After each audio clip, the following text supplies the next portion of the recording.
This Commoran battlecruiser detachment arrives in the Epsilon Eridani system as part of a routine patrol against piratical activities. Once their sensors come online from their arrival into the system through FTL, they detect a pirate raiding the commerce of the system, and they must defend against that pirate. The commander of the detachment aboard the battlecruiser contacts one of the Corvus-class fast attack frigates and orders them out of the system to go get reinforcements from a nearby detachment. The Corvus-class frigate acknowledges the order and begins to turn to leave the system. Meanwhile, the rest of the detachment begins to get into formation to do battle against the pirate. At the head of the formation are two Aramie-class destroyers. At the flanks of the formation, two Ludrum-class light cruisers form the edges, and at the center of the main formation is the Kadath-class heavy cruiser.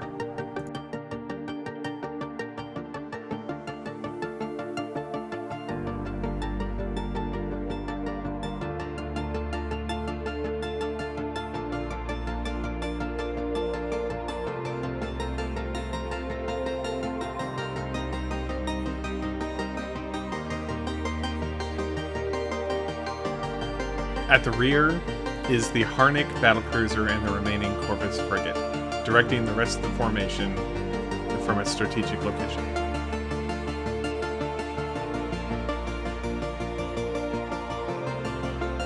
Hello and welcome to another Pulse-Fired Gaming video. My name is Brandon, and today we're going to take a look at a few of the ships from the Commoran Confederacy fleet.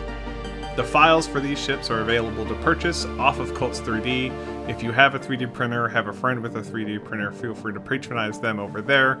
It's another one of Googleplex's fantastic ships, and we're happy to support him with this video.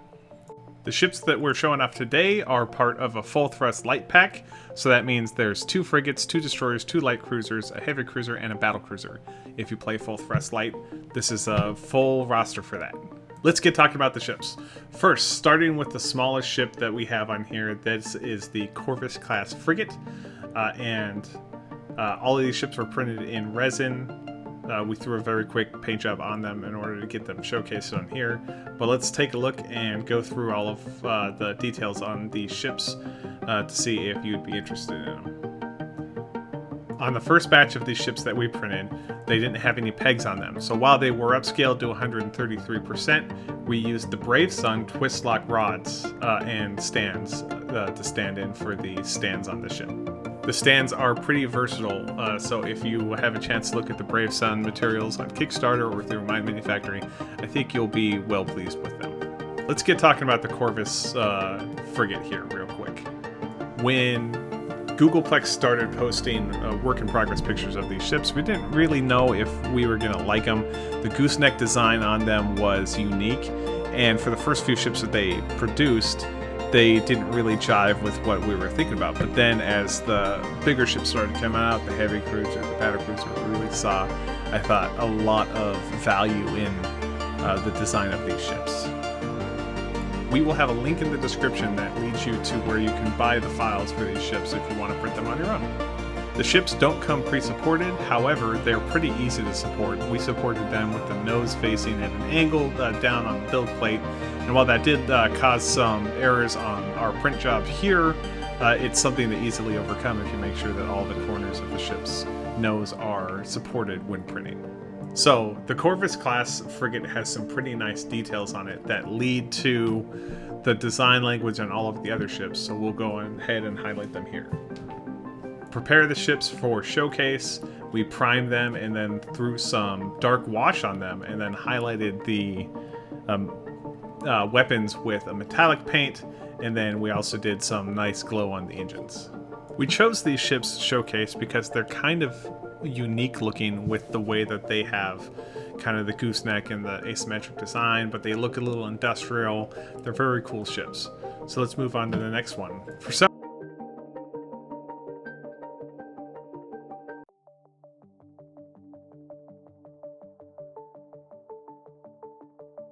For some reason, when we were printing out the build plate with all of these ships on it, we forgot to add an additional Aramie class destroyer. So while we have some of them in resin, we also have some examples of an FDM printed one right here. Without a doubt, you can tell that the FDM printed one was in FDM. However, you could improve the results on these. We printed these very fast at 0.1 or 0.2, and you could definitely dial that in and get much better examples of the starship. But for our tabletop, it came out sufficient. Similar to the way that we printed the resin one, we also printed the FDM one nose down so that we could take advantage of those crisp looking details on the engines. Because you spend a lot of time looking at the engines of your ships when you're playing against other ships. The FDM one also was printed with a frigate pig, so you see the modified frigate stand, which is a 35mm base from BW Reynolds that we have recently fobbed up with them. The details on the Aramie destroyer have the smaller version of that turret that we saw, and it's both on the bottom and the top, but we only printed the top, so we're going to refrain from showing too much of the bottoms of the prints. It's got the same gooseneck design established in the frigate, but you also see that now it's got these little side sponsons or wings where the turrets are deployed so that you can add more weapon space to the ship. Got a large array on the top. It's either a weapon system or a sensor array. It has the same kind of engines established in the frigate, but with some additional styling in between the engines. All in all, it's a nice looking destroyer. Moving on to the light cruiser, the ship is the Ludrum light cruiser.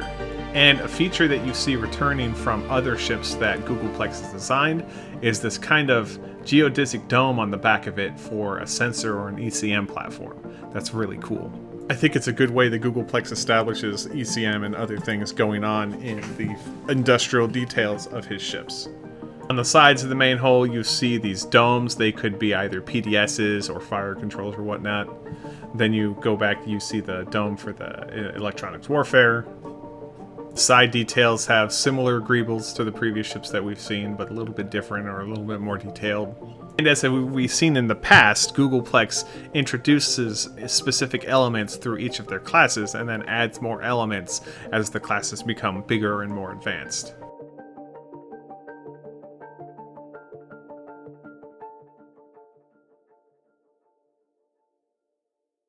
Leading up to the designs such as the Heavy Cruiser. In this case, the Kadath Heavy Cruiser is the reason why I bought the whole ship pack, because in my mind it struck immediately as looking like a SHIELD helicarrier from the Avengers movies.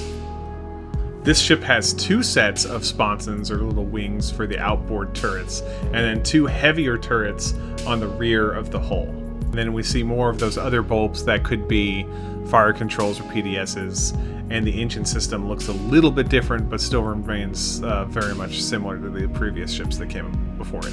And that leads us to the last ship that we're going to take a look at today, the Harnick class battlecruiser.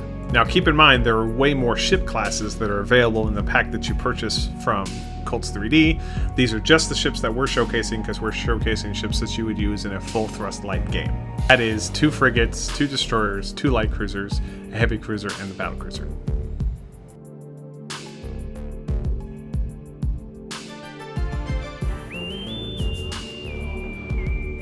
One thing that Googleplex noted on the 3D Dry Dock Facebook page was that starting with the battlecruiser, the ships would have not just the regular bridge, but a flag bridge as well. We'll have a link to that Facebook group in the description. On that page you see not just Googleplex, but also Smite or Igor Plesko, as well as I believe Charles Onies and a few other people who are 3D designing ships for Starship Miniature games. You can see some cool details on the battlecruiser, including these grills that I couldn't quite get in frame. But if you look at the difference between the battlecruiser and the heavy cruiser has more light turrets on it. However, the battlecruiser in this case is designed to be more of a command and control vessel. On the bottom, it does have a larger weapon system that could be a pulse torpedo or something like that, something much heavier that's not carried on the other ships. We should have painted it here. I think we'll go back and paint it before we showcase it on our tabletop.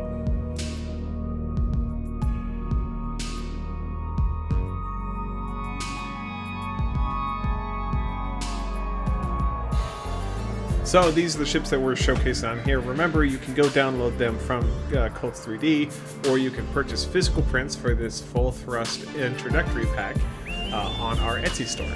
Thank you very much for watching our video. If you like it, like it. If you have something to say, please tell us in the comments. Otherwise, subscribe if you want some more content. Thank you very much for watching. We really appreciate it. Have a great day.